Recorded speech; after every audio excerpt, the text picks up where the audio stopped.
Hello and welcome back to the channel. I'm really excited because today we're here in Guengat in Western Brittany because we're going to discover exactly what it's like to be a farmer here in the region. So let's go and meet our friend so we can get started with our day. Hey, Hi. how are you? I'm fine, and you? Good, thanks. Let's have a coffee. Yeah. Very good to see you, Johan. Yeah. How long have we known each other? About 10 years now. Yeah, Yeah. long time now. How about the farm? We've been running it for like 3-4 years now. 3 years now, yeah. And earlier you were at the market. How often do you... Every Wednesday from March to October, and it has been 2 years now I'm coming here. It's not the only place I sell, but it's a good place.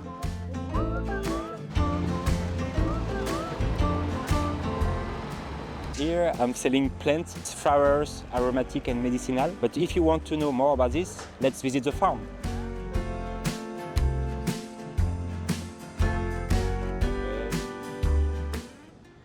Hey, welcome to the farm. Thank you. Let me show you l'arborescence. Yeah, let's go. À gauche, à gauche.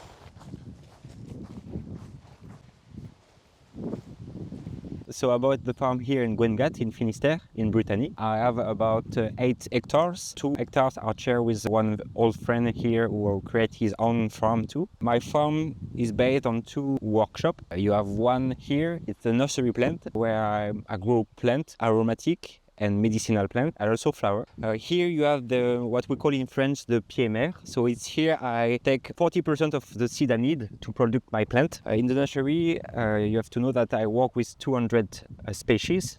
So yeah, and we can go inside. Yeah. So all you see here, it's organic. I have a certification for that. It's called AB in France. All the paper you have to do for that is not really complicated. It's just you have to make a demand when you buy the land, and you have 3 years of conversion. Yeah, so the soil isn't considered organic until you've had it for 3 years. Yeah. And then, so you were telling us earlier that maybe there's some kind of an inspector that comes and checks that it's Yeah. actually organic. 2 times in a year, he comes and check all the bills, all the furniture I have. Also check on the farm to see if there is a plant it's not referenced. A reference. So you have to tell them what kind of plants you're selling for the organic label. Yeah. Okay.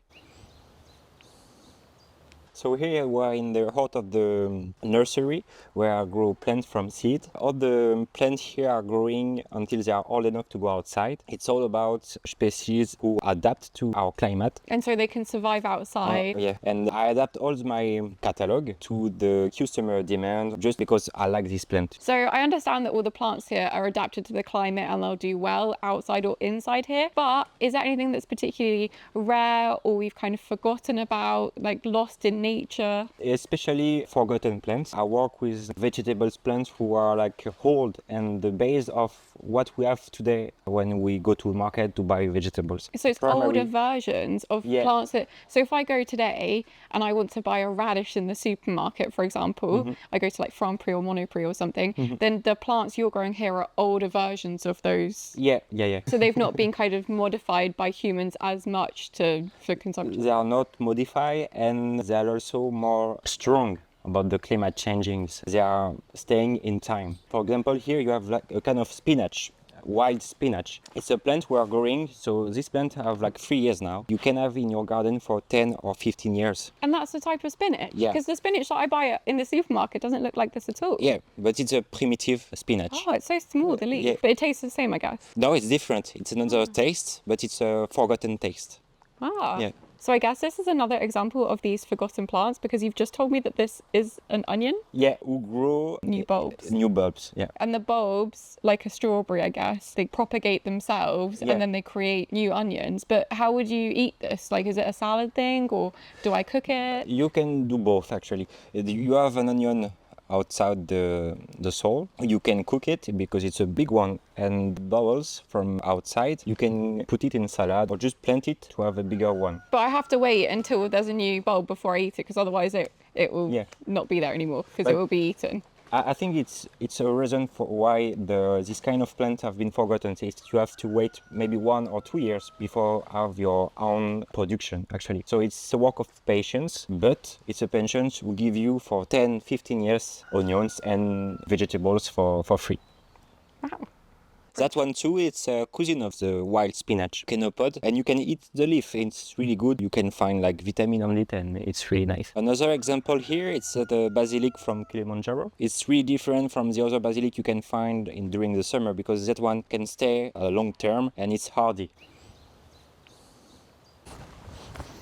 I made the choice to be autonomous, so I have a solar panel to make electricity, so I'm not connected to the global network. I'm also autonomous on the water. So I have one final question before we leave the nursery area, and that's there's lots of forgotten plants that you have here that I wouldn't even know, like the spinach. I didn't know that was a spinach. How do your clients know to buy it, and how do they know what to do with it? Do you tell them what to do? Like when I go to the market, I see you selling all these plants that are edible, but I've never seen them before. So how does that work? I work on some paper who explain this. I have a website also where I talk about all the plants, and obviously I try to create a relationship with my customer. So it's kind of easily to explain what is interesting in this plant. And so with your relationship that you have, I guess they'll have bought one plant from you, they'll really like it, and then you'll be able to recommend something else, because I guess you've got a lot of repeat customers who come back and they say, I love this plant, this was perfect for my salad, can you recommend me something in the same manner? Yeah, this is a type of customer I have, and there is also a customer who saw this plant when they were kids, who know about this and they are looking for this for like a few years ago, because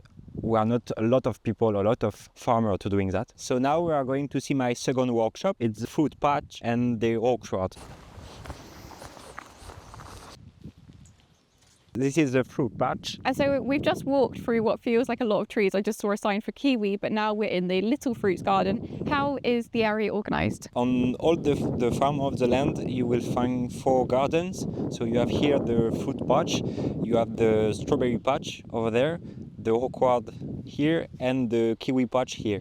Wait, the kiwi and the strawberry get their own garden? Yeah. And why? Because they don't need the same requirement, so I split them. But you said all farmers do that? Yeah. In the same way? Not really. I mean, here you will see everything is in circle because it's faster for me when I walk. I work on association between different species coming from the same family. And so what kind of plants can we find in the small fruits garden? You will find strawberry, blueberry, other red fruits. I think there's a blackcurrant there, right? Yeah.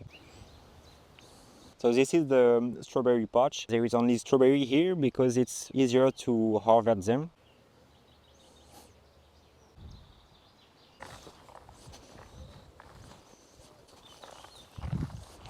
So I grafted and planted this tree 2 years ago when I created the farm. They are supposed to produce fruit from 4 to 7 years. And you will find here 10 different species: apple, pears, peach, almond, cherry, azimine, kaki, nashi, also some berry tree, et voilà. From next year I will have also some grapes. All the fruits are going to be transformed to make juice, for example, or some confiture. Jam.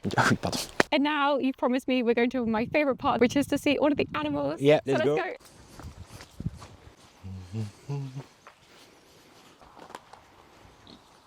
So I have here geese, a duck, chicken and 1 pig. They are useful in my farm because I use them as minions, so they are cleaning and fertilizing my land, especially in autumn and winter. So I put them in the other garden we just saw before. And 1 pig is very specific, so what's her name and how did she come to be here? Her name is Oli. When I rescued her, she was like 110 pounds and now it's about 80. So she lost weight? Yeah. But that's good? Yeah. That's really good. The last owner was giving her pizza or salt food, and this is really not good for a pig. And I've never seen this kind of duck before, so what's special about them? We call them coureurs indiens, and it's a special species because they are not touching vegetables, so they are a really good cleaner. Oh wow, okay, so they're like natural bug cleaners. Yeah. Which is amazing for your vegetables, especially since you've got the organic certification. Yeah, obviously. And then the shells, is it calcium or something for the chickens? Yeah, sometime I found some and I broke them to let them pick. So the final animal that we haven't spoken about are geese, and I know that you have 2 boys and 1 girl. So why do you have them? I have fox issues and they are chasing them because the foxes are going to eat my chickens. And they did take 1, right, or 2? Two a few days ago, yeah. But last year, before I have the goose, it was like 6 of them. Oh my gosh. So there are 2 boys and 1 girl. Why in that combination? I rescue them too, like Polly. It was the only combination I have. C'est chou ça? Ouais, ça va le faire. Ils aiment bien, hein. Ils sont assez dociles. So what were you doing before? How did you get into this? I was born in this place in Brittany. I decided to work in business tourism to my high school, and I was kind of looking for the place I wanted to live. So I traveled, I lived in other country, mostly in Europe. And at one point of my life, I was like, the only place I wanted to be, it was my born place. In fact, when I was a child, I was living between the forest and the ocean with a lot of plants. My grandparents, my parents are growing their own vegetables, their own fruits from a long time ago. They teach me a lot. So I wanted something where I can grow my own fruit and do an activity where I can't see it's an activity or work. Once you had decided you wanted to become a farmer, how long did it take to set up? Because I know French bureaucracy can be a nightmare. It was maybe for 1.5 years I was looking for land. I think I was lucky about the lands, because it's really difficult to find them. From the start to finding the land and create the farm, it was like 5 years long. The biggest setback in all of that, what was the most challenging thing about? Was it buying the land, getting the permit from the council? What kind of things? The most stressful thing was how to buy the land, because in France, all the land are in competition. So you have to prepare a field, you have to go in front of a jury. It's kind of stressful. And what does a typical day look like? So what time do you wake up? When do you have lunch? That kind of thing. It depends of the season. Right now, during the spring, it's my high season. So basically, in the morning, I wake up around 6 a.m. and I end my day around 7 p.m. Sometimes it's 8 or 9 p.m. It depends of what I have to do. I'm not taking a lot of break during this period. Basically, I have no lunch. I catch the lunch at the dinner, actually. So it's like a huge dinner. But low season, I guess, is much more chill, I hope. If you're, doing these high season days of 12, 13, 14 hours, what's low season? The low season starts from October to March. I have some mission in the orchard for cutting or cleaning the area. And I guess the animals too always need care. So yeah, but I don't have to work a lot. I mean, I create all this farm around something important for me. It's my free time. So I know you've organized a lot of your work life around having free time, but is there anything that's particularly hard? Like, what's the hardest aspect of your job? There is complexity. I imagine global warming is one of the things that adds a lot of